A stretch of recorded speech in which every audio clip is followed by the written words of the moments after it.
అప్పటికి ఇప్పటికీ సినిమా మేకింగ్లో ఏమవుతుందంటే అండి, కష్టమైన పని కాదు కానీ ఆ సినిమాని ప్రజల దగ్గరికి చేర్చేసరికి ప్రాపర్గా చాలా కష్టమైన పని. ఏం మాట్లాడుతున్నానండి, ఈ సినిమా ఈరోజు రిలీజ్ అయ్యి 50 days అయ్యింది. నా లైఫ్లో మొదటిసారి చూసా పోస్టర్.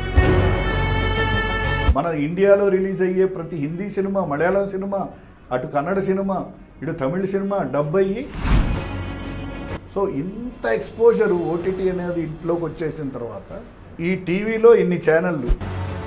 ఈ బలగం అనే సినిమాకి దిల్ రాజు గారు బ్యాక్గ్రౌండ్లో ఉండి దిల్ రాజు గారు